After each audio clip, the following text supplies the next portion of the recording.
become a Kiwanian? In February of 1982. Okay. Yeah. And why the Kiwanis? Somebody asked me. Just like in Lions, if nobody asks, you don't join. Exactly. So yeah. That makes sense. And how long have you been a member? It'll be 42 years this year. Yeah. Wow. Or last February. Yeah. That's amazing. Long time. That is a long time. That is amazing. So what is or was your profession outside of service? I had a lot of professions, but the last one was a furniture manufacturer, built furniture, and did a lot of business all over the world. And yeah, so it was pretty much a furniture manufacturing career. Prior to that, lots of careers. I worked on the Trans-Alaska Oil Pipeline, lived and worked at an Eskimo village in the Arctic for 2.5 years, and hunted subsistence for that village. Wow. Yeah, had a lot of fun stuff. That sounds like an adventure. Started a newspaper. It grew to the 3rd largest newspaper in Alaska, and sold that, and went into the beauty business. And yeah, I know I have a perfect face for radio, but and then I bought a little furniture manufacturing company when we moved back to Oregon. Wow. Yeah, did that for 20 whatever years.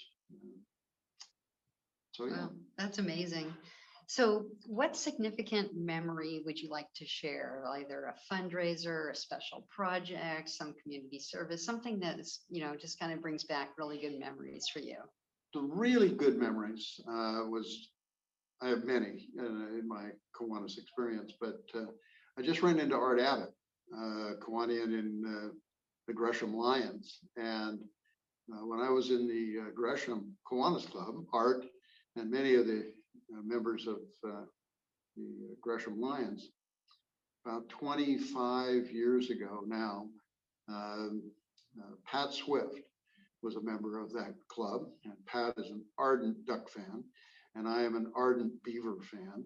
And so we thought that, we should celebrate the rivalry between Oregon State University and Oregon just before the annual football game.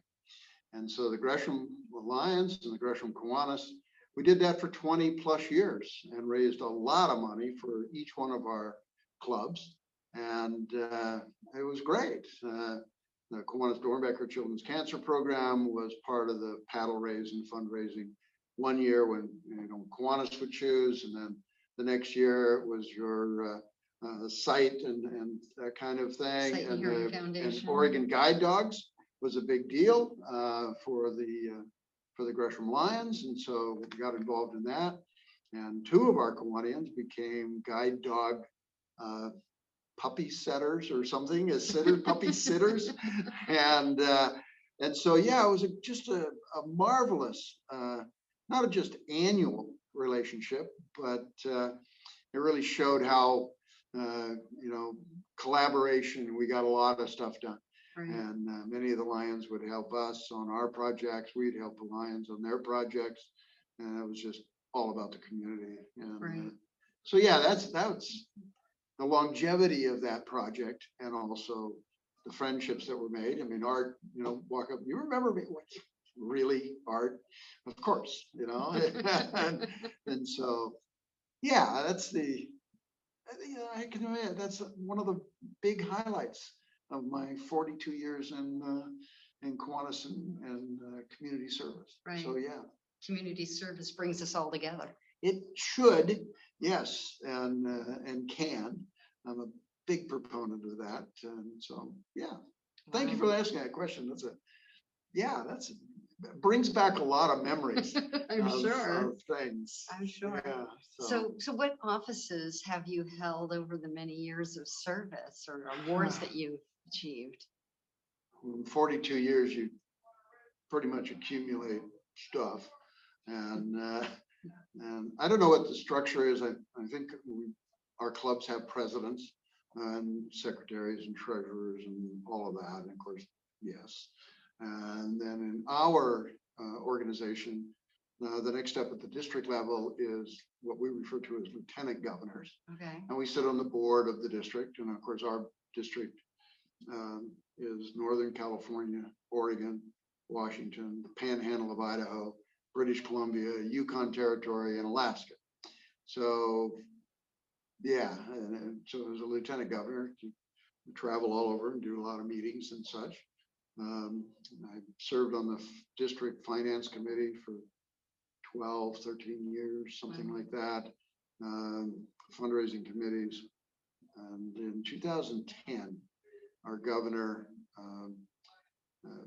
was so enthralled with the success that we had at the Kiwanis Dornbecker Children's Cancer Program with the fellowships that he asked me if we might make a presentation at Seattle Children's and at BC Children's, because they're the only teaching and research hospitals that we have in the Pacific Northwest. And so Frank Morehouse and I, we traveled to Seattle Children's and BC Children's and established a pediatric oncology hematology fellowship program at both places. Wow. And then I served as the district chair for that. I just stepped away this last October, yeah, so I still sit on the board of all three of those hospitals, and go to board meetings in Seattle and Vancouver, BC, and Wow. yeah, still stay involved. So What a difference you've made in your communities. That's amazing. what a difference we, all of us, have made. We contribute. Yeah. And so, yeah, no, it's been great fun. That's I've awesome. thoroughly enjoyed it. So what words of wisdom would you like to pass on to younger members? That was a really easy one for me. Find your passion and act on it. And that's the one thing of, when I meet our new fellows every year, they're already doctors, they're pediatricians already, and somewhere they found the passion to end cancer in children. And their passion is, wow, very, very, very contagious. And I think young people, all young people, I know my grandchildren, I have 3 granddaughters, and helping them with opportunities and options. They're the ones that have to choose. And I had many, many professions in my life, and Kiwanis is the only one that, or community service, that was better than all. And the saying that one day at the beach is better than a week at work. Well, 42 years of community service is better than the 54 years that I spent working. So find your passion and act on it. That's wonderful advice. So one last question. How would you like to be remembered? As contributing to the end of cancer in children. That's it. What? Yeah. What do you say to that? If that's just a wonderful, wonderful goal. It'd be that's it. It has become my community service passion, and my whole family supports it. And the whole nice father, and I had heart surgery here a few years ago, and all my children asked if it was exploratory surgery, see if I found a heart.